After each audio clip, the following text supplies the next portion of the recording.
Set number 34 पर बात करेंगे। आज हम लोग मुगल काल के क्वेश्चन हमारे चल रहे हैं और आज के जो मुगल कालीन क्वेश्चन है इनमें कुछ क्वेश्चन के बाद स्थापत्य भी शुरू हो जाएगा, तो स्थापत्य के साथ साथ फिर आगे कला संस्कृति साहित्य जो भी है उसको भी हम लोग कवर करेंगे।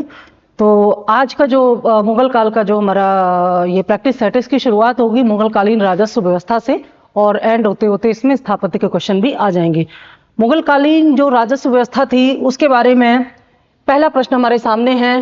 अकबर काल में भू राजस्व व्यवस्था, अकबर काल में भू राजस्व व्यवस्था की एक प्रसिद्ध नीति आइन ए दहसाला पद्धति किसके द्वारा निर्मित की गई थी?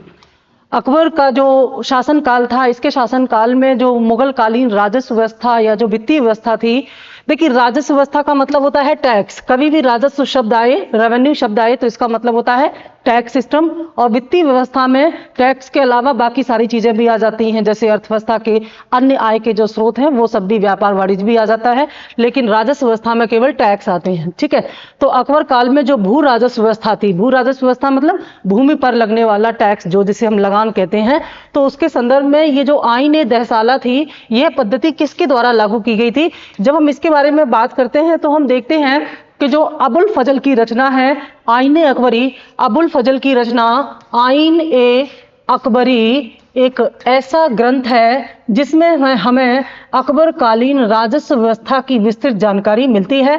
और ये ग्रंथ किसने लिखा है? ये अबुल फजल द्वारा लिखा गया अकबरनामा का ही एक पार्ट है। अबुल फजल ने अकबरनामा लिखा है और इसी अकबरनामा का एक जिल्द है आइन-ए अकबरी। इसी आइन-ए अकबरी में हमें ये आइन ए दहसाला या भू राजस्व प्रणाली के बारे में विस्तृत जानकारी मिलती है। और ये आइन ए दहसाला पद्धति किसके द्वारा शुरू की गई थी? ए शहनवाज खां, बी अब्दुल रहीम खाने खाना, सी टोडरमल और डी मुल्ला दो प्याजा। तो इसमें सही आंसर होगा सी टोडरमल। और इसीलिए आइन ए दहसाला को टोडरमल बंदोबस्त भी कहते हैं। क्या कहते हैं? टोडरमल बंदोबस्त के नाम से भी इसको जाना जाता है। ठीक है, ये बहुत महत्वपूर्ण है। तो ये आइन ए दहसाला क्या थी? ध्यान दीजिएगा, इसी आइन ए दहसाला को शाहजहां के शासनकाल में दक्षिण भारत में मुर्शिद कुली खान ने लागू किया था। मुर्शिद कुली खान ने इस आइन ए दहसाला प्रणाली को, भू राजस्व प्रणाली को दक्षिण भारत में लागू किया था। इसीलिए मुर्शिद कुली खां को दक्षिण का टोडरमल भी कहा जाता है। ये प्रश्न भी कई बार पूछा गया है। दक्षिण का टोडरमल किसे कहा जाता है? मुर्शिद कुली खां को, क्योंकि जिस प्रकार से टोडरमल बंदोबस्त को टोडरमल ने लागू किया था उत्तर भारत में और पश्चिमी भारत में, वैसे ही मुर्शिद कुली खां ने इसको दक्षिण भारत में लागू किया था। अब समझ लेते हैं कि ये है क्या, ये आइन ए दहसाला क्या है। इसके बारे में जब हम बात करते हैं तो यहाँ पर ये जो दहसाला शब्द है वास्तव में ये 10 साला है ना, 10 साला यानी कि 10 वर्ष का औसत जो उत्पादन है उसी के अनुमान के आधार पर यह टैक्स लगाया जाता था। जैसे मान लीजिए गेहूं की उपज पर टैक्स लगाना है। ठीक है, एक उदाहरण से इसको हम समझेंगे। मान लीजिए गेहूं की उपज पर टैक्स लगाना है तो पिछले 10 वर्षों में जो अलग अलग वर्षों में जो गेहूं का उत्पादन हुआ है उसका क्या निकाला जाएगा? औसत निकाला जाएगा। ठीक है, उसका औसत निकाला जाएगा और उसके औसत में मान लीजिए पिछले 10 वर्षों का वार्षिक औसत अनुपात निकलता है 100 कुंटल। तो इस 100 कुंटल का 1/3 जो है टैक्स के रूप में वसूला जाएगा। ये आइन ए दहसाला का सिद्धांत था। पिछले 10 वर्षों में होने वाले उत्पादन का औसत निकाल करके उसका 1/3 हिस्सा टैक्स वसूला जाता था इस आइन ए दहसाला में। और इसकी खास बात यह है कि इसमें जो टैक्स था वो नगद रूप में वसूला जाता था, कैश के रूप में देना पड़ता था किसानों को ये टैक्स। ठीक है, आइन ए दहसाला की ये खास बात है। और अकबर ने अपने शासनकाल के 24वें वर्ष में ये आइन ए दहसाला शुरू किया था। अकबर के शासनकाल के 24वें वर्ष में, और 24वें वर्ष में समय था 1580 ईस्वी। 1580 में अकबर ने आइन ए दहसाला टोडरमल के कहने पर लागू किया था और इसमें पिछले 10 वर्षों के उत्पादन के औसत के अनुमान के आधार पर जो है 1/3 टैक्स वसूला जाता था। और ये जो आइन ए दहसाला है ये एक रैयतवारी सिस्टम था। रैयतवारी सिस्टम वह होता है जिसमें कोई मध्यस्थ, कोई मीडिएटर या जमींदार नहीं होता।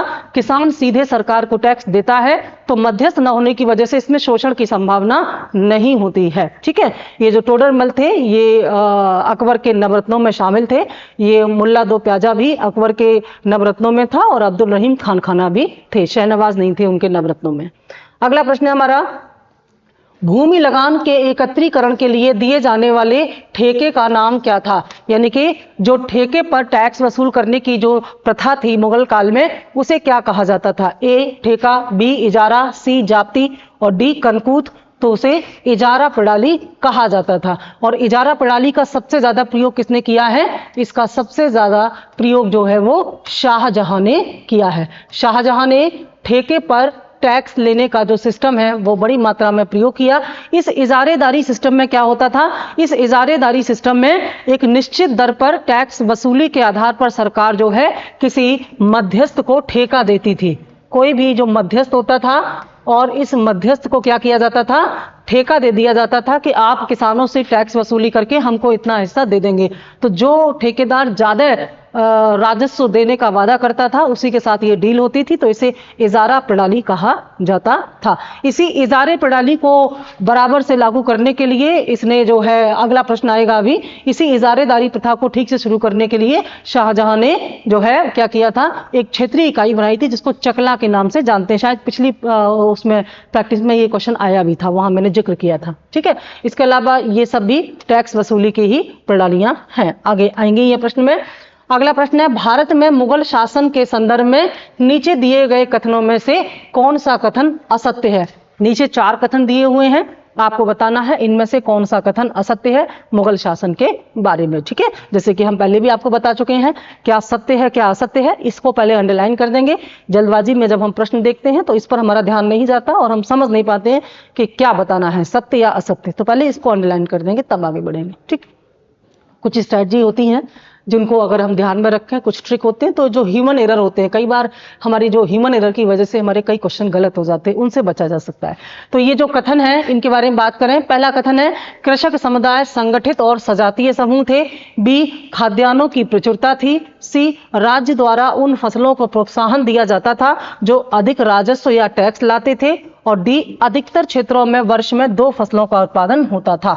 इन कथनों को ध्यान से हम देखें तो हम देखते हैं कि ये तीनों कथन सही हैं, लेकिन पहला कथन सही नहीं है, क्योंकि जो किसान समुदाय था वह ना तो संगठित था और ना ही एक ही समूह से था। क्योंकि किसान समुदाय अलग अलग समूह से हुआ करते थे। जैसे कुछ किसान ऐसे थे जो अपनी ही खेती पर, जमीनों पर खेती करते थे। कुछ ऐसे होते थे जो दूसरे की जमीन को ठेके पर लेकर के, पट्टे पर लेकर के खेती करते थे। जैसे खुद काश्त और पाही काश्त किसान जो हैं उनको इस रूप में हम बांट सकते हैं। लेकिन बाकी सारी चीजें सही है। खाद्यान्न अच्छी मात्रा में होते थे, उत्पादन का स्तर बहुत बढ़िया था यहाँ पर। इसके अलावा राज्य द्वारा ऐसी फसलों के उत्पादन को प्रोत्साहन दिया जाता था जो ज्यादा टैक्स देते थे, और ज्यादातर जो है वर्ष में 2 फसलों के उत्पादन की जो प्रथा थी वो इसमें प्रचलित थी। तो इसलिए कौन सा कथन सही नहीं है या असत्य है? पहला कथन असत्य है, क्योंकि किसान ना तो संगठित थे और ना ही एक ही या सजातीय समुदाय से होते थे। मुगल प्रशासन में मदद ए माश क्या इंगित करता है? मदद ए माश क्या होता था? ए, चुंगी कर। बी, विद्वानों को दी जाने वाली राजस्व मुक्त अनुदान भूमि। सी, सैन्य अधिकारियों को दी जाने वाली पेंशन। और डी, बुआई कर। तो मदद ए माश जो है ये ऐसी भूमि होती थी जो विद्वानों को दी जाती थी, अनुदान के रूप में दी जाती थी, और ये टैक्स फ्री हुआ करती थी। ये जो जमीन है मदद ए माश, ये टैक्स फ्री हुआ करती थी। और इसे एक और नाम से जाना जाता है, पूछा गया है, सरयू गाल। सरयू गाल के नाम से भी इसे जाना जाता है। और ये किसे दी जाती थी? ये भूमि ऐसे लोगों को दी जाती थी जो विद्वान थे, यानी कि जो कुछ साहित्य वगैरह का कार्य करते थे, कुछ ग्रंथ लिखते थे, तो उनको उपहार स्वरूप विद्वानों को या धार्मिक उद्देश्यों से प्रेरित होकर के मंदिर मस्जिद आदि के लिए ये जमीन दी जाती थी। और ज्यादातर ये जो जमीन होती थी वो बंजर होती थी। ठीक है, बंजर भूमि के रूप में थी। और मुगल काल में मदद ए माश के रूप में जो जमीनें दी जाती थी उसके कारण अधिकांश बंजर भूमि जो है वो उपजाऊ भूमि में परिवर्तित हो गई, क्योंकि जिसको ये जमीन दी जाती थी वह इसको उपजाऊ बनाने के प्रयास करता था। तो बंजर भूमि को उपजाऊ भूमि में बदलने का भी ये एक बहुत बढ़िया प्रयास था। और इस पर टैक्स नहीं लेती थी सरकार, और ये अनुदान के रूप में होती थी। सबसे बड़ी बात है कि ये भूमि कैसी थी? वंशानुगत होती थी। वंशानुगत का मतलब है कि अगर किसी के पिता को मिली है तो पिता की मृत्यु के बाद स्वतः वो उसके पुत्र को ट्रांसफर हो जाएगी, राज्य इसको वापस उनसे नहीं लेता था। ठीक है, ये इसकी कुछ महत्वपूर्ण विशेषताएं थी। अगर हम मुगल कालीन भूमि को देखें तो मुगल कालीन भूमि 3 हिस्से में बटी थी। ध्यान देना, उत्पादन के आधार पर नहीं, उसके जो स्वरूप है उसके आधार पर। पहली भूमि क्या थी? खालसा भूमि। ध्यान से समझिएगा, खालसा भूमि। दूसरी भूमि क्या थी? जागीर भूमि। जागीर भूमि, यानी कि ये विभाजन किस आधार पर है? भूमि पर अधिकार को लेकर के, कि किसका अधिकार होगा जमीन पर, या कौन सी जमीन किसके अधिकार क्षेत्र में आती है, उसके आधार पर 3 भागों में इसको बांटा गया था। खालसा भूमि, जागीर भूमि और मदद ए माश। मदद ए माश भूमि। ठीक है, अब इसको समझ लेते हैं ये क्या थी। खालसा भूमि वह थी जिस पर सरकार का अधिकार था, यानी कि यह राजकीय भूमि हुआ करती थी। और राजकीय भूमि होने का मतलब है कि सीधे जो बादशाह होता था, शासक होता था, ये उसके नियंत्रण में होती थी, और इससे वसूल किया जाने वाला टैक्स सीधे शाही खजाने में जाता था। ठीक है, जागीर भूमि वह होती थी जो मनसबदारों को या सरदारों को उनके वेतन के बदले दी जाती थी। और मदद ए माश वह भूमि थी जो दान में दी जाती थी, और दान में देने का कारण धार्मिक भी हो सकता है, विद्वानों को भी दिया जा सकता है। ठीक है, ये इसका था। खालसा भूमि राजकीय भूमि थी, ये हस्तांतरित होती थी, और ये कैसी थी? ये जो है ये वंशानुगत होती थी। ठीक, तो उसी प्रकार से उस पर टैक्स का निर्धारण किया जाता था। 3 भागों में भूमि यहाँ पर स्वामित्व के आधार पर। किस आधार पर? स्वामित्व के आधार पर। उत्पादन के आधार पर भूमि का विभाजन आगे आएगा, जैसे जो उपजाऊ भूमि है, कम उपजाऊ भूमि है, उसके आधार पर अलग था। ये स्वामित्व के आधार पर 3 भागों में बांटा गया था इसको। अगला प्रश्न है, निम्नलिखित कथनों पर विचार कीजिए और उपरोक्त कथनों में से बताइए कि कौन सा या कौन कौन से कथन सही है। ठीक है, 2 कथन है, हमें बताना है कौन कौन से कथन इसमें सही है। पहला है, अकबर के शासनकाल में पंजाब से अवध तक के एक बड़े क्षेत्र में जाति प्रणाली या जब्ती प्रणाली लागू की गई है। दूसरा कथन कह रहा है, 17वीं शताब्दी के उत्तर भारत में कनकूत प्रणाली के चलते जाति प्रणाली कमजोर पड़ गई। ठीक है, हमें इन 2 कथनों में से बताना है कौन सा सही है। उपरोक्त कथनों में से कौन कौन से कथन सही हैं? तो ए केवल 1 सही है, बी केवल 2 सही है, सी 1 और 2 दोनों सही हैं, डी ना तो 1 सही है ना ही 2 सही है। ठीक, अब देखिए ये जो जाति प्रणाली है, इस जाति प्रणाली में क्या होता था? तो जाति प्रणाली जो है एक बहुत बड़े भाग में, आरंभ में सबसे बड़े भाग में जाति प्रणाली लागू होती थी। और ये जाति प्रणाली अकबर ने कहां से एडॉप्ट किया था? ये शेरशाह सूरी के समय से ही चला आ रहा था। ठीक है, शेरशाह को अकबर का पूर्वगामी या अग्रगामी भी कहा जाता है। तो शेरशाह के समय में ये जो जाति प्रणाली लागू की गई थी, अकबर ने आरंभिक समय में, अपने शासन के आरंभिक समय में इसी जाति प्रणाली को ही लागू रखा। और इस जाति प्रणाली की जो मुख्य विशेषता वह थी कि इसमें भूमि की माप की जाती थी। भूमि की माप जिसे हम राई कहते हैं, भूमि की माप के आधार पर। और ये माप ना प्रतिवर्ष की जाती थी, यानी कि प्रतिवर्ष भूमि की माप और उस पर होने वाला जो उत्पादन था, उस उत्पादन का अनुमान लगा करके प्रतिवर्ष टैक्स का निर्धारण किया जाता था। और यह सबसे बड़े क्षेत्र में लागू होता था। हालांकि यह टैक्स लागू करने का एक बड़ा ही ईमानदार तरीका है जिसमें भेदभाव नहीं होता किसानों के साथ, लेकिन यह बहुत खर्चीला था, क्योंकि प्रतिवर्ष माप के आधार पर उत्पादन का अनुमान लगाना, फिर हर साल टैक्स निर्धारित करना, ये बहुत ही खर्चीला था। इसलिए इसे बाद में बदल दिया गया, और बदलने के बाद फिर यहाँ पर 1568 ईस्वी में नस्क या कनकूत प्रणाली लागू की गई। कनकूत प्रणाली को नस्क प्रणाली भी कहते हैं।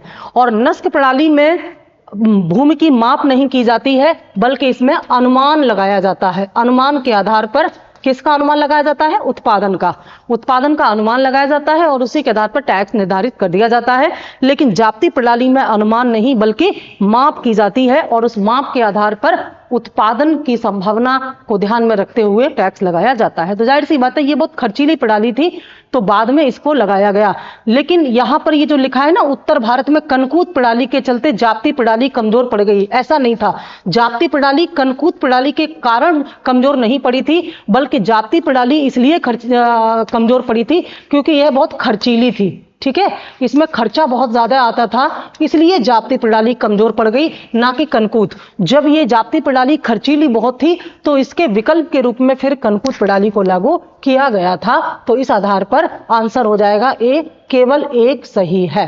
ठीक है, इस प्रकार के प्रश्न थोड़े से कॉन्सेप्चुअल होते हैं क्योंकि देखने में दोनों सही लग रहे हैं, लेकिन पर बारीकी से जाएंगे तो आप समझ पाएंगे केवल एक सही है। बहुत सावधानी से इनको हल करना होता है। प्रश्न नंबर 6 कथन और कारण का प्रश्न है। कथन और कारण में हमें दोनों कथनों को पढ़ना होता है और देखना होता है। यहाँ पर कथन 1 कथन 2 दिया गया है, कहीं पर कथन और कारण दिया होता है। इनमें हमें दोनों को पढ़ने के साथ साथ ये भी ध्यान देना होता है कि ये जो कथन 2 है ये कथन 1 की व्याख्या करता है या नहीं। तो सावधानी पूर्वक पहले दोनों को पढ़ना है हमें। पहला कथन क्या कह रहा है, मुगल कालीन भारत में जमींदार एक शोषक वर्ग था। ठीक है, मुगल कालीन भारत में जमींदार क्या था, एक शोषक वर्ग था। और कथन 2 कहता है कि 17वीं शताब्दी में उत्तर भारत में जमींदारों को प्रायः बड़ी संख्या में कृषि संबंधी विद्रोही किसानों का समर्थन मिला था। बहुत ध्यान से समझेंगे क्योंकि ऐसे बिल्कुल आप अंदाजा नहीं लगा सकते, बहुत गहराई से कॉन्सेप्ट है, इसमें फैक्ट नहीं है, कॉन्सेप्ट है। तो चलिए इस कॉन्सेप्ट पर विचार करते हैं। ये क्या कहता है कि मुगल कालीन भारत में जमींदार एक शोषक वर्ग था, और दूसरा कह रहा है कि 17वीं शताब्दी के उत्तर भारत में जमींदारों को प्रायः बड़ी संख्या में कृषि संबंधी विद्रोही किसानों का समर्थन मिला। ध्यान से अगर देखेंगे तो हमें लगता है कि ये दोनों कथन एक साथ सही नहीं हो सकते। क्यों? क्योंकि अगर जमींदार शोषण करता था तो फिर किसान उसका समर्थन कैसे करेंगे? दोनों बातें एक साथ सही नहीं हो सकती। इसका मतलब है या तो ये गलत है या तो ये गलत है। तो इनमें कौन सा गलत है? देखिए, मुगल कालीन भारत में जमींदार एक शोषक वर्ग था, ये कथन गलत है। क्योंकि हम ये कथन इसलिए सही है, इसका प्रमाण है अपने पास। क्या प्रमाण है? 17वीं शताब्दी में उत्तर भारत में, ये किसका समय है? औरंगजेब का समय है। और औरंगजेब के समय में जाट विद्रोह और सतनामी विद्रोह हुए थे, और इन जाट विद्रोह और सतनामी विद्रोहों के जो नेता थे वे वहां के जमींदार थे, और इन जमींदारों को वहां के किसानों ने समर्थन दिया था। किसानों के समर्थन से ही जाट आंदोलन और सतनामी आंदोलन हुआ था। इसका मतलब कि जमींदार शोषण नहीं करते थे। अगर ये जमींदार शोषण कर रहे होते तो किसान कभी भी इनके नेतृत्व को स्वीकार नहीं करते। पर ध्यान दीजिएगा, ये जमींदार किस समय के हैं? ये मुगल कालीन जमींदार हैं। अगर यहाँ पर मुगल काल के स्थान पर ब्रिटिश कालीन जमींदार लिखा होता तो ये कथन सही हो जाता, क्योंकि ब्रिटिश काल तक आते आते जमींदार शोषण करने लगे थे। मध्यस्थ के रूप में जनता का सबसे ज्यादा शोषण किसी ने किया है तो जमींदारी प्रथा में जमींदारों ने ही किया है। लेकिन ये मुगल कालीन जमींदार हैं, इसलिए यहां पर ये शोषणकर्ता के रूप में नहीं थे। ठीक है, तो हम क्या देखते हैं? कथन 1 गलत है, कथन 2 सही है। चलिए देखें कहां लिखा है। कथन 1 असत्य है किंतु कथन 2 सत्य है। आंसर हो गया डी। थोड़ा सा समय लगता है इस प्रकार के प्रश्नों में, इसीलिए इस प्रकार के प्रश्न हमें सबसे अंत में करने चाहिए। आपको हम स्ट्रैटेजी बताएंगे, जो हमारे एग्जाम आने वाले हैं टीजीटी पीजीटी के, उसके लिए आपको स्ट्रैटेजी बताएंगे कि किस प्रकार से क्वेश्चन की रूपरेखा, क्वेश्चन के स्वरूप के आधार पर कितने प्रकार से हम क्वेश्चन को बांटते हैं, और फिर सबसे पहले कौन से क्वेश्चन हमें अटेम्प्ट करने चाहिए जिससे कि नियमित समय में हम सारे प्रश्नों के हल दे सकें। क्योंकि इसमें मेरी नेगेटिव मार्किंग नहीं है, तो हम ज्यादा समय देकर के ज्यादा से ज्यादा क्वेश्चन सही करने की का प्रयास कर सकते हैं। ये एक स्ट्रैटेजी होती है एमसीक्यू टाइप के क्वेश्चन को सॉल्व करने की, आपको आगे बताया जाएगा। ठीक है, अगला प्रश्न है हमारा कथन 1 कथन 2 के रूप में है। ये है कथन 1 कहता है पाही कास्त किसान आदिवासी किसान होते थे जो ठेके या संविदा के आधार पर जमीन जोतते थे। ठीक है, ये पाही कास्त का मैंने अभी नाम लिया था। पाही कास्त और खुद कास्त किसान मुगल काल में बहुत ज्यादा फेमस थे। तो यहां पर कथन कह रहा है कि जो पाही कास्त किसान थे ये आदिवासी होते थे और ये ठेके पर खेती करते थे। कथन 2 कह रहा है 17वीं शताब्दी में उत्तर भारत में जमींदारों को प्रायः बड़ी संख्या में कृषि संबंधी विद्रोही किसानों का समर्थन मिला। ये कथन सेम वही है जो पीछे वाले क्वेश्चन में था। तो ये वाला कथन तो हमने पीछे ही देख लिया था, एकदम सही है। इसके उदाहरण भी हमारे पास है, इसके बारे में बात करनी है। पाही कास्त किसान आदिवासी किसान थे जो ठेके के आधार पर जमीन जोतते थे। चलिए बात कर लेते हैं इनके बारे में। तो यहाँ पर देखिएगा 2 प्रकार के किसान थे मुगल काल में, 2 प्रकार के किसान थे। एक थे खुद काश्त, खुद काश्त, काश्त का मतलब होता है काश्तकारी या खेती किसानी, और दूसरे होते थे पाही काश्त, खुद काश्त और पाही काश्त। ये जो खुद काश्त होते थे ये अपने ही गांव में अपनी ही भूमि पर, स्वयं की भूमि पर क्या करते थे, खेती करते थे। खुद काश्त यानी कि खुद स्वयं अपने खेत पर अपने ही गांव में खेती करते थे। और पाही काश्त किसान वे होते थे जो कि किसी दूसरे गांव में जाकर के ठेके पर खेती करते थे, क्योंकि इनके पास अपने गांव में जमीन नहीं होती थी। तो दूसरे गांव में जो किसान जाते थे ये इन्हें क्या कहेंगे, अनिवासी किसान। तो पाही काश्त किसान अनिवासी किसान थे जो ठेके पर खेती करते थे। ये कथन भी बिल्कुल सही है, दोनों कथन सही है, लेकिन कथन 2 कथन 1 की व्याख्या नहीं करता, क्योंकि दोनों का आपस में कोई संबंध नहीं है। तो आंसर क्या हो जाएगा, बी। दोनों कथन सत्य है किंतु कथन 2 कथन 1 की सही व्याख्या नहीं करता है। इस प्रकार के प्रश्न कठिन माने जाते हैं, इसलिए अक्सर यहां पर क्वेश्चन गलत कर देते हैं बच्चे, इनको बहुत ध्यान देना है। अगला प्रश्न है, मुगल भारत के संदर्भ में जागीरदार और जमींदार के बीच में क्या अंतर। बड़ा प्यारा प्रश्न है ये, जागीरदार और जमींदार। सामान्यतः जब हम बात करते हैं तो इनमें हमें भेद नहीं पता होता, हम सीधे सीधे कह देते हैं जागीरदारी या जमींदारी, लेकिन यहां पर आप बारीकी से देखेंगे तो दोनों में साफ अंतर आपको दिखाई देगा, जागीरदार और जमींदार। ध्यान दीजिएगा, ये जागीरदार और जमींदार जो है मुगल काल के हैं, क्योंकि आगे चल करके ब्रिटिश भारत में इनकी परिभाषा बदल गई है। हम यहाँ पर मुगल काल के संदर्भ में बात कर रहे हैं कि जागीरदार और जमींदार के बीच क्या अंतर है। पहला पॉइंट है, जागीरदारों के पास न्यायिक और पुलिस दायित्वों के बदले में भूमि आवंटन का अधिकार होता था, जबकि जमींदारों के पास राजस्व अधिकार होता था तथा वे उन पर राजस्व उगाही को छोड़कर अन्य कोई दायित्व पूरा करने की बाध्यता नहीं होती थी। बहुत बड़ा सेंटेंस है, इसको बार बार पढ़ करके देखेंगे तो आप देखेंगे कि यह कथन पूरी तरह से गलत है। क्यों गलत है, क्योंकि इसमें लिखा है कि जागीरदारों के पास न्यायिक और पुलिस दायित्वों के बदले में भूमि आवंटन का अधिकार होता था। यह गलत है, न्यायिक और पुलिस दायित्व नहीं बल्कि राजस्व दायित्व इनकी सबसे महत्वपूर्ण जिम्मेदारी होती थी। उस एरिया से जहां इनको जमीन मिली हुई है वहां से टैक्स वसूली करके सरकार को सौंपे और आवश्यकता पड़ने पर अपनी सेना और अपने सैनिक सरकार को सौंपे। हमने देखा था, आगे देखेंगे हम, मनसबदारी व्यवस्था में यह इंतजाम किया हुआ था कि देखिए ये जो जागीरदारी और जमींदारी के बीच का जब अंतर समझ जाएंगे ना तो आप इसको बता पाएंगे। तो एक लाइन में इनका अंतर समझ लो। जागीरदारी उसे कहते थे जब किसी सरदार को, किसी मनसबदार को उसके वेतन के बदले जमीन दी जाती थी और उस जमीन से राजस्व वसूली करके वो एक हिस्सा सरकार को देता था, बादशाह को देता था, और अपने सैनिक भी रखता था जात और सवार के रूप में। तो ये सैनिक आवश्यकता पड़ने पर सरकार को दिए जाते थे, सुल्तान या बादशाह को दिए जाते थे।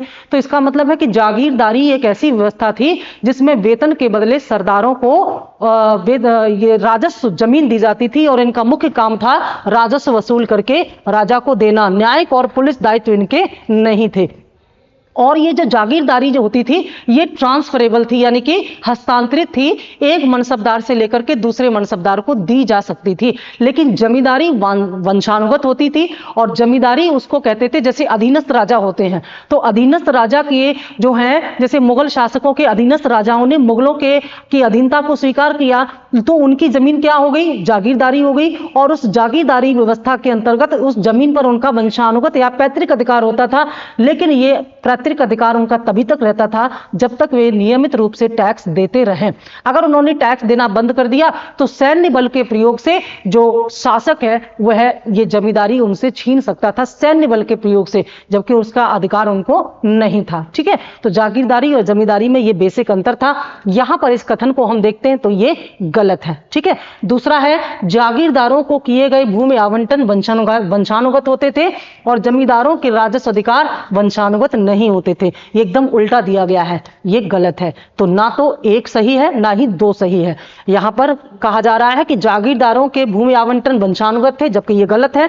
जागीरदारों के भूमि आवंटन वंशानुगत नहीं बल्कि हस्तांतरित होते थे, क्योंकि जो मनसबदार थे, मनसबदारों की भूमि को जागीर ही कहा जाता था। ठीक है, जागीरदारी। और जमींदारों के जो राजस्व थे वे कैसे थे, राजस्व अधिकार वे वंशानुगत होते थे। और ये उल्टा लिखा है, इसलिए ये भी गलत है, ये भी गलत है। आंसर हो जाएगा डी। ठीक, अगला प्रश्न है, निम्नलिखित में से किस शासक ने शाहरुख नामक चांदी का सिक्का चलाया था। ठीक है, ये शाहरुख सिक्का है, शाहरुख खान ना समझ लेना इसको। शाहरुख नाम का चांदी का सिक्का है ये। और शाहरुख नाम का चांदी का सिक्का किसने चलाया था, ये आपसे पूछा जा रहा है। ए अकबर ने, बी बाबर ने, सी हुमायूं ने, डी शाहजहां ने। सही उत्तर हो जाएगा बी बाबर ने। ठीक है, जब बाबर ने 1504 ईस्वी में काबुल को जीता तो काबुल की जीत बाबर के लिए एक मील का पत्थर साबित हुई।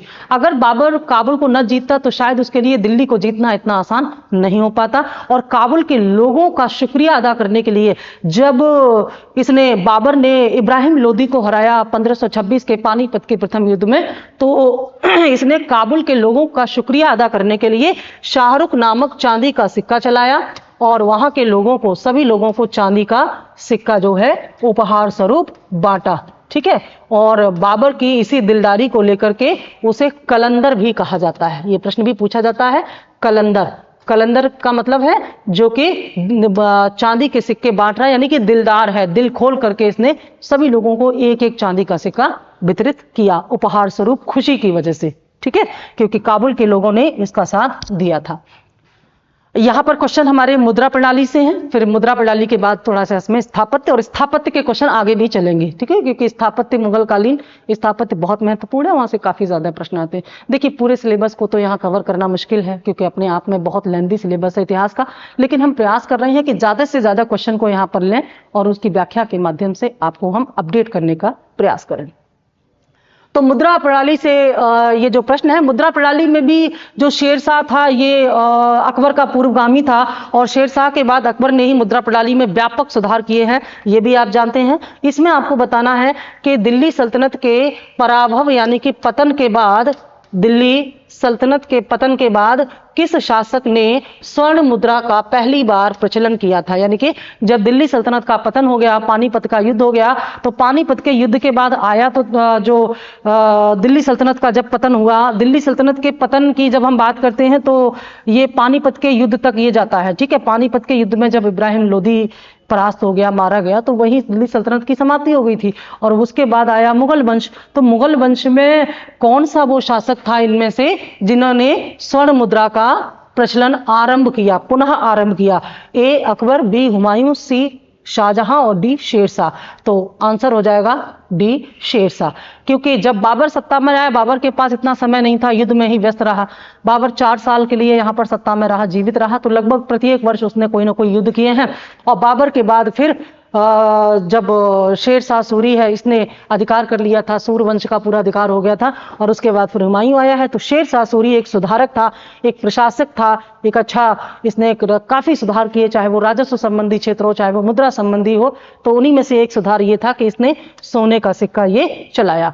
और शेरशाह का जो सोने का सिक्का था ये 167 ग्रेन का था। ठीक है, काफी वजनी था ये, 167। आज का तो रेट सोने का इतना ज्यादा हाई हो गया है कि इसका रेट कितना ज्यादा होगा, तो इसका वेट है ये। ठीक है, 167 ग्रेन का ये। अच्छा, सोने की जो कीमतें बढ़ती है ना, इसके पीछे बहुत ज्यादा जो अंतर्राष्ट्रीय मानक है वो बहुत जिम्मेदार होते हैं। हमें लगता है कि शादी ब्याह के सीजन की वजह से सोना महंगा होता है, पर अंतर्राष्ट्रीय स्तर पर जो परिवर्तन आते हैं, आपको बताएंगे किसी दिन इसके बारे में, सोने की कीमतों को बढ़ने का। और आप इस बात का अंदाजा लगा सकते हैं कि आने वाले समय में सोने की कीमत घटने वाली है कि बढ़ने वाली। शेयर मार्केट से सीधा कनेक्शन होता है सोने की कीमत का, यानी कि शेयर की कीमत और सोने की कीमत, तो इनका जैसे सेंसेक्स है और गोल्ड के प्राइस है, इनका एकदम डायरेक्ट कनेक्शन होता है, आपको बताएंगे हम।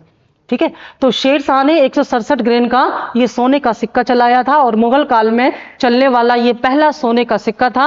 और इसको क्या, किस नाम से जाना जाता था? इसको दीनार नाम से जाना जाता था। ये दीनार मुगल काल में बहुत प्रसिद्ध सिक्का था। बाद में अकबर ने सिक्का चलाया है सोने का, ठीक है, लेकिन मुहर नाम से अकबर ने चलाया है, पर ये दीनार नाम का सोने का सिक्का शेरशाह ने चलाया था। अगला प्रश्न, शुद्ध चांदी के रुपए का आविष्कार किसने किया? देखिए कितनी शुद्ध है चांदी, एकदम वाइट वाइट चमक रही है ना। तो ये चांदी का जो सिक्का है जिसका नाम था रुपया, इसका नाम ही था रुपया, चांदी का जो सिक्का है इसका नाम था रुपया, ये किसने चलाया? ए अकबर ने, बी शेरशाह ने, सी जहांगीर ने और डी औरंगजेब ने।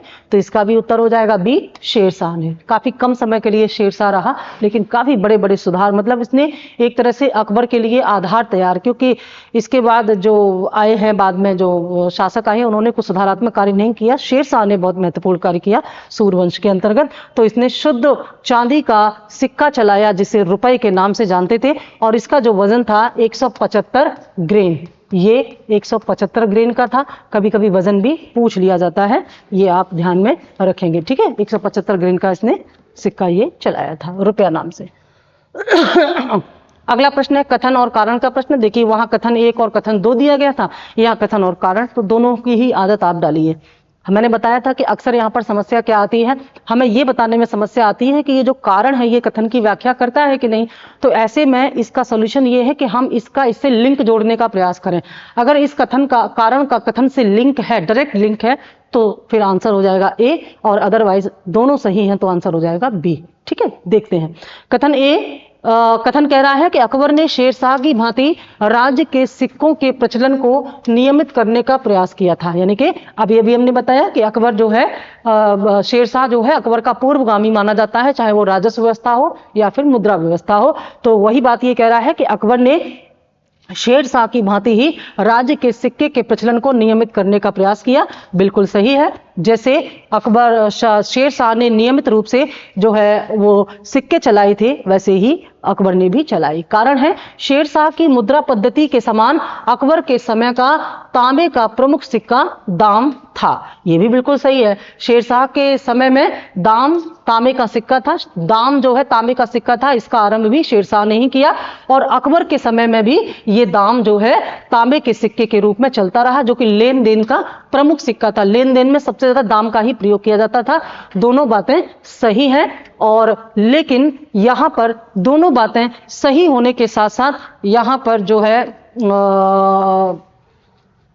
व्याख्या भी करती दिखाई दे रही हैं, क्योंकि नियमित करने का प्रयास किया। और नियमित करने का मतलब ही है कि इन्होंने, अकबर ने शेरशाह की मुद्रा प्रणाली को हटाया नहीं, बल्कि शेरशाह की मुद्रा प्रणाली के अंतर्गत ही दाम जो कि पहले से चला आ रहा था, इसे लागू किया। यानी कि इस बात का इससे सीधा कनेक्शन है। ठीक है, इसलिए व्याख्या भी करता है। आंसर हो जाएगा ऑप्शन ए और आर दोनों सही हैं, तथा आर ए की सही व्याख्या है। क्या व्याख्या है? अकबर ने शेरशाह की भांति राज्य के सिक्कों के प्रचलन को नियमित करने का प्रयास किया, तथा इसने शेरशाह की मुद्रा पद्धति के समान ही अकबर के समय का ताम्र का प्रमुख सिक्का दाम था। यानी कि अकबर ने शेरशाह की तरह ही तांबे का प्रमुख सिक्का दाम जो है नियमित प्रचलन के लिए चालू रखा था। तो यहां पर बिल्कुल सही हो जाएगा हमारा आंसर। ठीक है, अगला प्रश्न है प्रश्न नंबर 13, जजिया किसके शासन काल में पुनः लगाया गया था? जजिया से बहुत प्रश्न आते हैं।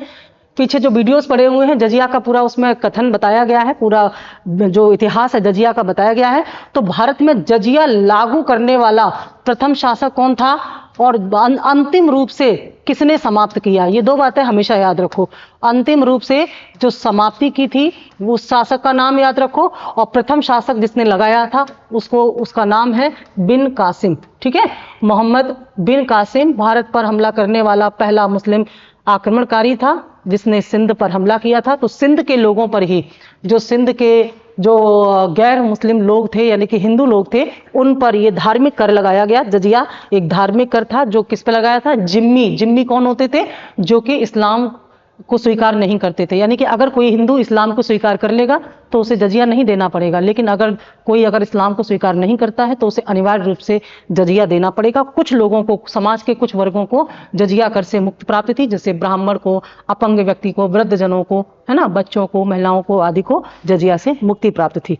तो प्रथम शासक जिसने जजिया कर लगाया बिन कासिम था, और अंतिम शासक जिसने जजिया कर को समाप्त किया वह था मोहम्मद शाह रंगीला। ये दो नाम जरूर याद रखो। मोहम्मद शाह रंगीला जो है, इसने हमेशा के लिए जजिया कर समाप्त कर दिया। इसके बाद हम कभी जजिया कर का नाम नहीं सुनते हैं। लेकिन इनमें से कौन सा एक है जिसने जजिया कर लगाया था? देखिएगा, अकबर, औरंगजेब, जहांगीर और हुमायूं में से अकबर ने जजिया को समाप्त कर दिया था कुछ समय के लिए, और अकबर ने जजिया समाप्त किया था 1564 ईस्वी में। 1564 ईस्वी में इसने जजिया समाप्त कर दिया था, क्योंकि इसकी जो धार्मिक नीति थी वो उदार थी। ये समाज के सभी वर्गों का सहयोग लेना चाहता था, और इसने कई हिंदू परिवारों के साथ वैवाहिक संबंध स्थापित किए थे। तो उसी प्रभाव में आकर के इसने जो है बहुत सारे काम किए, जैसे तीर्थ यात्रा कर समाप्त किया, वैसे ही इसने जजिया कर भी समाप्त कर दिया। लेकिन औरंगजेब बहुत कट्टर था। तो औरंगजेब कट्टर था और औरंगजेब जब सत्ता में आया तो इसने अपने जो शरीयत है उसी के हिसाब से काम किया और उसी के तहत इसने फिर से जजिया कर लगा दिया 1679 ईस्वी में। 1679 यानी कि 1679 में इसने पुनः जजिया कर लगा दिया औरंगजेब ने। और सल्तनत काल में जो फिरोज शाह तुगलक था, फिरोज शाह तुगलक ऐसा सुल्तान था जिसने ब्राह्मणों पर भी जजिया कर लगाया था। पीछे इसकी बात हो चुकी है। ठीक है, इस प्रश्न का उत्तर हो जाएगा ऑप्शन बी। अगला प्रश्न है, मुगल काल में निम्नलिखित बंदरगाहों में से किसे बाबुल मक्का या मक्का द्वार कहा जाता था। ठीक है, आपको बताना है कि इनमें से कौन सा बंदरगाह है। बंदरगाह समझते होंगे जहां से व्यापार होता था, समुद्री व्यापार जो है उनके लिए बंदरगाहों का प्रयोग किया जाता है। तो कौन सा बंदरगाह था जिसे बाबुल मक्का या मक्का द्वार भी कहा जाता है और ऐसा क्यों कहा जाता है ये भी हम जानेंगे। ए कालीकट, बी भरूच, सी कैम्बे और डी सूरत। तो सही उत्तर है सूरत। देखो मुगल काल में सबसे प्रसिद्ध जो बंदरगाह था वो सूरत था। ये पश्चिमी तट पर स्थित था और यहां से सूती वस्त्र का निर्यात बड़े पैमाने पर होता था। आप देखेंगे भारत का पूरा इतिहास आप उठा के देखेंगे प्राचीन भारत से लेकर के आधुनिक भारत तक, तो सूती वस्त्र भारत का सबसे प्राचीन और विकसित उद्योग था और अंग्रेजों ने भारत के इसी सूती वस्त्र उद्योग पर प्रहार किया और इसी के बाद भारत की अर्थव्यवस्था बुरी तरह से डाउन हो गई थी। तो सूती वस्त्र के निर्यात के लिए सूरत बहुत महत्वपूर्ण बंदरगाह था और इसे बाबुल मक्का इसलिए या मक्का द्वार इसलिए कहा जाता था क्योंकि यहीं से जो हज यात्री हैं वो हज की यात्रा के लिए जहाज पर बैठ करके जाते थे। हज यात्री, हज मतलब मक्का और मदीना, तो मक्का की यात्रा यही सूरत बंदरगाह से ही होती थी, इसीलिए इसे मक्का का द्वार भी कहा जाता था और ये व्यापार की दृष्टि से भी पश्चिमी देशों के साथ व्यापार की दृष्टि से बहुत महत्वपूर्ण बंदरगाह था मुगल काल का। ठीक है, अब यहां से थोड़े से स्थापत्य के प्रश्न शुरू हो गए हैं जो कि आगे अगली टेस्ट में भी मिलेंगे आपको। यहां से शुरू हो गए हैं। अयोध्या स्थित बाबरी मस्जिद का निर्माण किसने करवाया था। अयोध्या स्थित बाबरी मस्जिद का निर्माण किसने कराया था। बाबरी मस्जिद का निर्माण आप सभी जानते हैं किसने कराया था। बाबर, हुमायूं, निजामुल मुल्क, मीर बाकी। तो बाबर का सेनापति था मीर बाकी, इसने बाबरी मस्जिद का निर्माण कराया था। ठीक है, कब कराया था। 1527 ईस्वी में। 1527 ईस्वी में बाबर के सेनापति मीर बाकी ने बाबरी मस्जिद का निर्माण कराया था। अगला प्रश्न, दिल्ली के पुराने किले के वर्तमान स्वरूप का निर्माण निम्न में से किसने कराया था। दिल्ली में दो किले हैं, पुराना किला और नया किला। नया किला जो चांदनी चौक में है, यही नया किला आज भारत की राष्ट्रीयता की पहचान है, जहां पर झंडा फहराया जाता है। तो आपको बताना है कि दिल्ली का जो पुराना किला है इसे किसने निर्मित कराया था और ये पुराना किला जो है वास्तव में इसे निर्मित कराने का काम किसने किया है। शेरशाह सूरी, अकबर, बाबर और शाहजहां।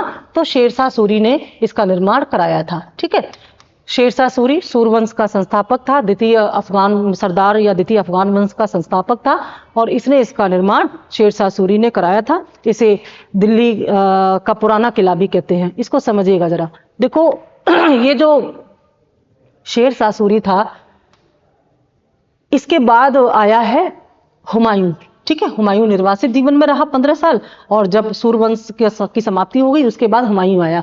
हमने पीछे देखा था कि जो हुमायूं था, हुमायूं जो दिल्ली में जो दीन ए पनाह पुस्तकालय था उसका दीन ए पनाह पुस्तकालय ये इमारत का नाम था जो किले के अंदर बनी हुई थी। इसी दीन ए पनाह में पुस्तकालय या लाइब्रेरी था। तो ये पढ़ने का, पुस्तकें पढ़ने का बहुत शौकीन था और इसने जब यहाँ से इसी पुस्तकालय या लाइब्रेरी की सीढ़ियों पर चढ़ करके वहाँ से किताबें निकालने का प्रयास किया तो ये वहाँ से स्लिप कर गया और गिर करके घायल हो गया और इसकी मृत्यु हो गई। लेकिन उस समय दिल्ली का किला, नया किला तो बना नहीं था।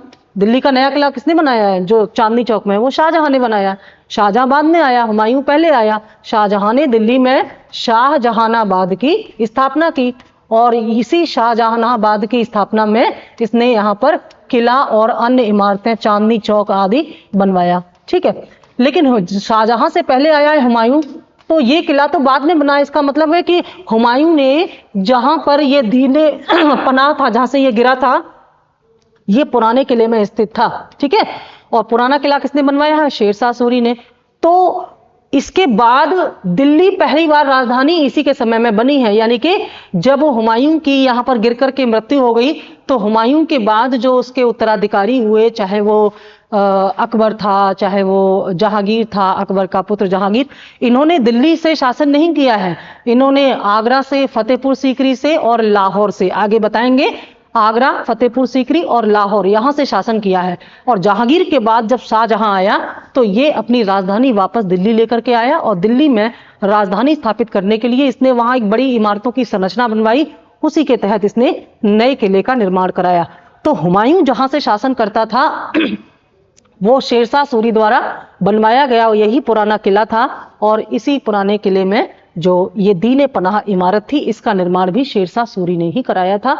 यहीं पर हुमायूं रहता था और यहीं से गिर करके उसकी मृत्यु हो गई थी। इस प्रश्न का उत्तर क्या है? शेरशाह सूरी। ठीक है, अगला प्रश्न है, दिल्ली में कौन सा ऐतिहासिक स्मारक भारतीय तथा फारसी वास्तुकला शैली का उदाहरण है? इस इमारत को पहचान रहे होंगे तो उत्तर आप बता देंगे। कभी देखी हो तो बताइए, कहां पर है ये? दिल्ली में ही है इमारत। कुछ जाना पहचाना सा लग रहा है लेकिन कुछ अधूरापन लग रहा है। अधूरापन क्या कि अगर यहाँ पर मीनारें होती, 4 मीनारें होती तो कुछ कुछ ताजमहल जैसा लगता है ना। देखो 2 प्रश्न यहाँ से निकल के आएंगे, बड़ा इंटरेस्टिंग है ये। पहले इस प्रश्न का उत्तर बताना, फिर इसका दूसरा उत्तर बताएंगे। दिल्ली में कौन सा ऐतिहासिक स्मारक भारतीय तथा फारसी वास्तुकला शैली का उदाहरण है? यानी कि इसमें भारतीय और फारसी दोनों जो स्थापत्य हैं, आर्किटेक्चर है, उनका इस्तेमाल एक साथ किया गया।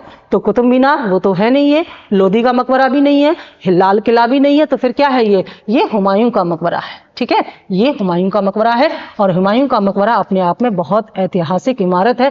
ऐतिहासिक इसलिए क्योंकि इसकी संरचना ताजमहल से मिलती जुलती है और इसका निर्माण जो है हुमायूं की बेगम हाजी बेगम ने कराया था। हुमायूं की पत्नी थी हाजी बेगम, उन्होंने इसका निर्माण हुमायूं के लिए कराया था। मतलब ये लोग बड़े अपने लिए पहले इंतजाम कर लेते थे भाई। मतलब पत्नी जो है वो पति के लिए ये बनवा रही है मकबरा, तो इन्होंने जो मकबरा बनवाया था हाजी बेगम ने, हुमायूं की पत्नी ने। इसकी खास बात यह है कि ये ताजमहल का पूर्वगामी माना जाता है। ये प्रश्न कई बार पूछा गया है।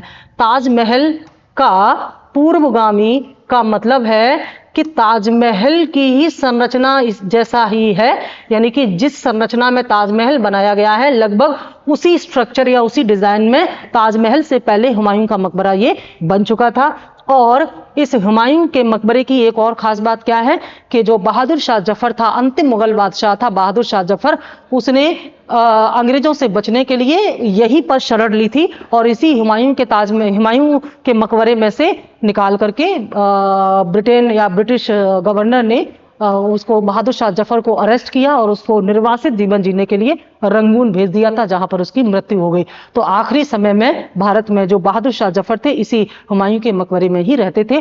और जो मुगल जो बादशाह थे या मुगल जो राजकुमार थे, प्रिंस थे, सबसे ज्यादा मुगल राजकुमारों की और प्रिंस की जो शासकों की जो एक तरह से उनका जो पूरा क्या बोलते हैं कब्र है वो इसी में मिलती है, इसी संरचना में मिलती है। तो 2-3 प्रश्न यहाँ से निकल के आते हैं।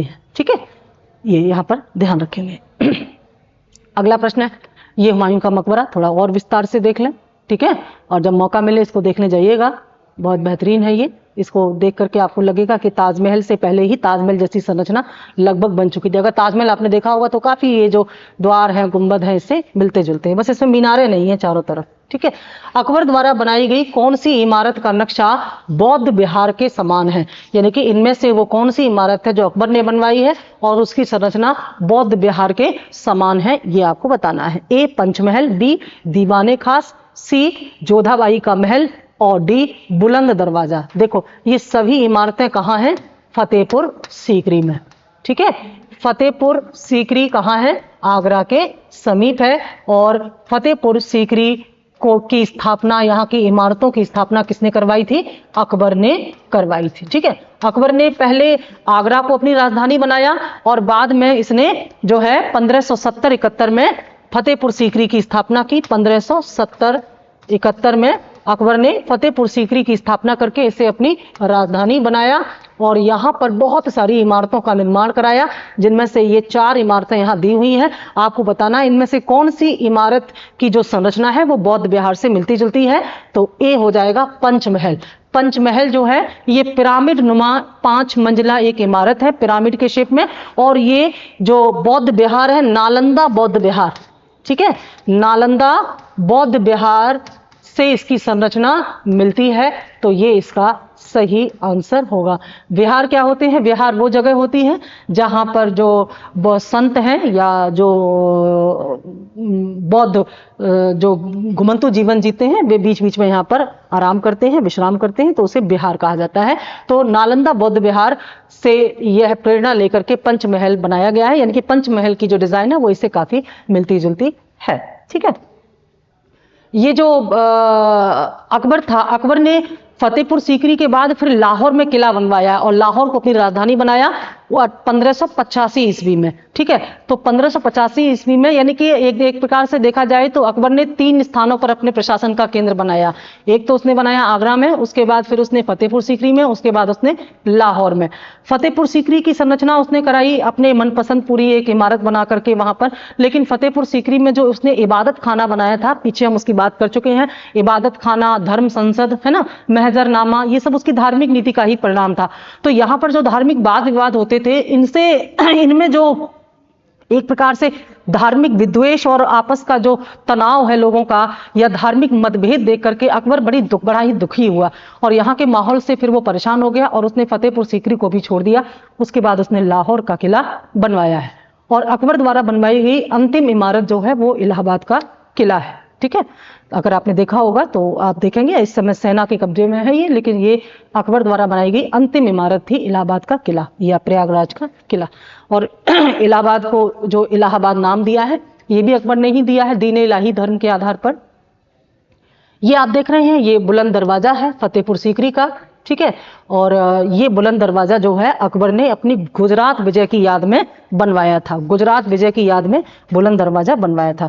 थोड़ा सा हम इस पर चर्चा कर लेते हैं क्योंकि आगे प्रश्न आएगा कि कौन सी इमारत जो है वो फतेहपुर सीकरी में नहीं है, कौन सी है, ये आ गया प्रश्न। इनमें से कौन सा स्मारक फतेहपुर सीकरी में नहीं है? यानी कि अकबर ने फतेहपुर सीकरी में बहुत सारी इमारतें बनवाई हैं, लेकिन इनमें से कोई एक है जो फतेहपुर सीकरी में नहीं है।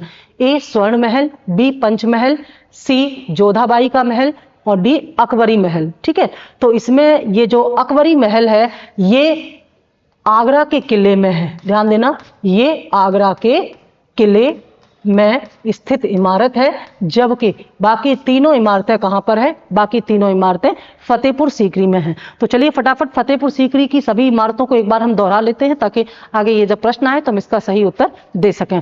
फतेहपुर सीकरी को क्योंकि अकबर ने अपनी राजधानी के तौर पर, प्रशासन के केंद्र के तौर पर बनवाया था, तो यहाँ पर उसने दीवाने आम और दीवाने खास भी बनवाया था।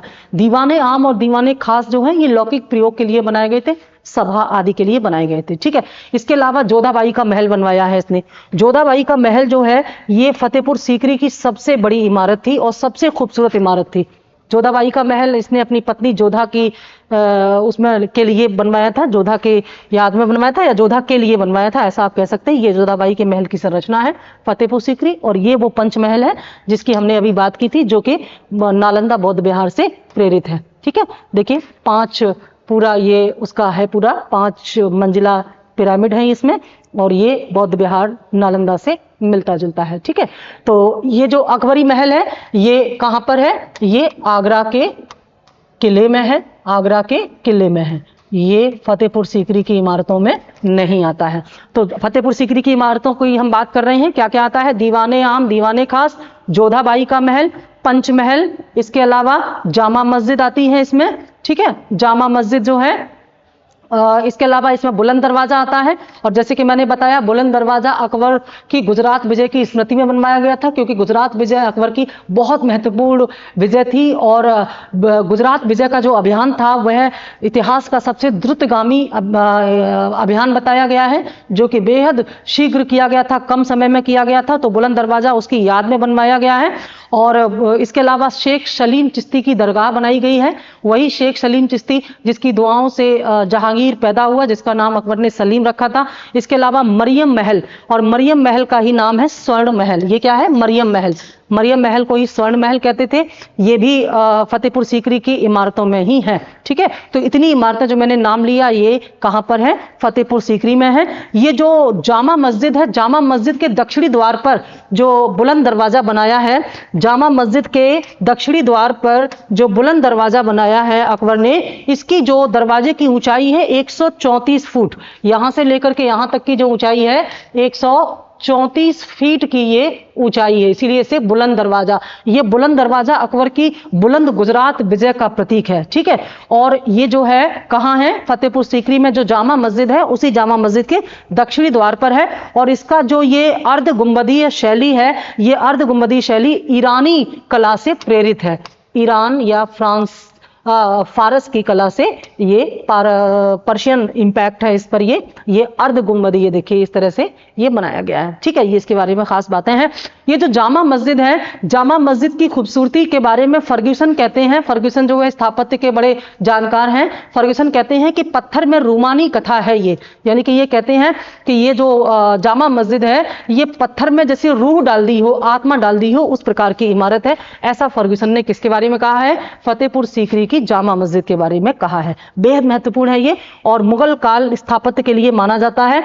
और यहाँ पर जो शाहजहां हैं, शाहजहां के शासनकाल को तो हम स्थापत्य के दृष्टिकोण से ही मध्यकाल का स्वर्ण युग भी कहते हैं। तो बहुत प्रश्न आते हैं मुगल काल से स्थापत्य में। अगली पीपीटी पूरी हमारी स्थापत्य से होगी, उस पर और विस्तार से जानकारी, इसीलिए यहाँ हमने जो पिक्चर है उसकी सहायता ली है ताकि आप उसको इमेज को देख करके और अच्छे से इसको समझ सकें। चलते हैं अगले प्रश्न की ओर। इस प्रश्न का उत्तर मिल गया, कौन सा स्मारक फतेहपुर सीकरी में नहीं है? हमने देखा अकबरी महल नहीं है, बाकी सब है। ये जो स्वर्ण महल है, स्वर्ण महल किस नाम से था? स्वर्ण महल जो है मरियम महल के नाम से था, मरियम महल के नाम से था। और सबसे बड़ी इमारत अगर पूछा जाए तो, या सबसे बड़ी इमारत, तो वो जोधाबाई का महल है। चलिए चलते हैं अंतिम प्रश्न की ओर। दिल्ली में पुराने किले के सामने खैरुल मंजिल नामक मस्जिद का निर्माण किसने करवाया था? कहां करवाया? दिल्ली में पुराने किले के सामने। ए हमीदा बानो बेगम ने, बी सलीमा सुल्तान ने, सी जोजो अनगा ने या जोजो आगा ने, और डी महामनगा ने। तो डी हो जाएगा इसका सही आंसर, महामनगा, जो कि अकबर की धायमा थी। इन्होंने दिल्ली में पुराने किले के सामने खैरुल मंजिल नामक इमारत का निर्माण कराया, और इसको मदरसा ए बेगम भी कहा जाता था। क्या कहा जाता था? मदरसा ए बेगम भी इसको कहा जाता था। और वास्तव में ये उस समय दिल्ली में शिक्षा का केंद्र भी था, शिक्षा का केंद्र था। ठीक है, तो ये हैं हमारे बेहद महत्वपूर्ण 20 प्रश्न। इनको पढ़िए, समझिए, बढ़िया बढ़िया कमेंट करिए, और आपके कमेंट से देखिए हमें प्रेरणा मिलती है और डायरेक्शन भी मिलता है। आप जैसे कुछ नया चाहते, जैसे अब मेनली आप जानते ही हैं जो टारगेट है हमारा टीजीटी पीजीटी के लिए टारगेट किया जा रहा है, तो उस एग्जाम को ध्यान में रखते हुए अगर आपको कुछ और अलग तरह का मैटर चाहिए जो आपको हेल्प कर सकता है, तो आप हमें कमेंट करके बता सकते हैं। हम प्रयास करेंगे कि उसे हम आप तक पहुँचाएं वीडियो के माध्यम से। Thank you.